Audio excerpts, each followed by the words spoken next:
Disco Elysium directors accuse Zaum, I don't really know how it's supposed to be pronounced, I'm terribly sorry, and shareholders of fraud, as the company says that the developers were fired for misconduct.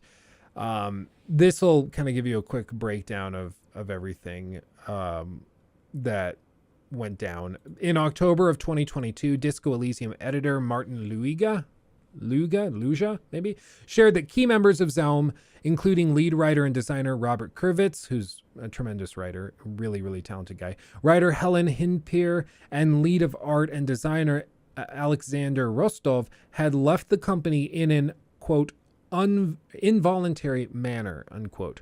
Later that month, Kurvitz filed a lawsuit against the company, and now we have a bit more details.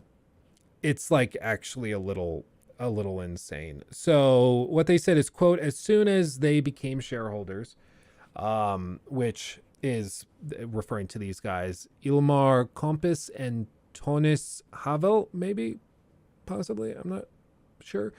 As soon as they became majority shareholders, we were quickly excluded from daily operations. Our employment was terminated and our access to the company's information was shut off. Our firing came weeks after we started asking for documents and financial data, which is still being kept from us. That's insane. Zaum, on the opposing side, has confirmed to GameIndustry.biz that an Estonian press report of mismanagement and misconduct among, quote, former senior employees, end quote, is true. Zaum did not specify any names in the statement, but the news follows the ongoing situation with Kurvitz, Hinpier, and Rostov. Zaum says these employees, quote, had limited to no engagement in their responsibilities and work, creating a toxic work environment, demonstrated misconduct towards other employees, including verbal abuse and gender discrimination, and attempted to illegally sell Zaum's intellectual property. I really don't know what to think of this. I really am not sure. Like, somebody's lying. This is one of those stories where somebody's lying.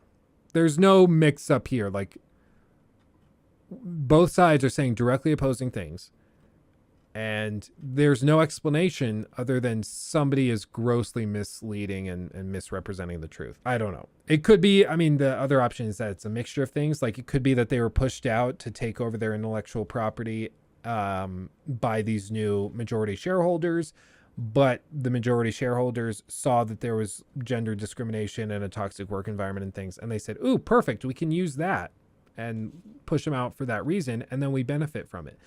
Could be that. But either way, it definitely warrants a fair investigation. What Compass told The Express was, quote, they treated their coworkers very badly. Despite talking to them repeatedly, things did not improve. Therefore, the company was forced to fire them. Robert is said to have been known for belittling women and coworkers in the past, but this was previously unknown to the company. It would be very short-sighted of a growing international company to tolerate such behavior. GameIndustry.biz's sources spoke of a, quote, clash of visions between Compass and Kurvitz, saying it was, quote, CEO corporate scheming on one side and a toxic auteur on the other, end quote.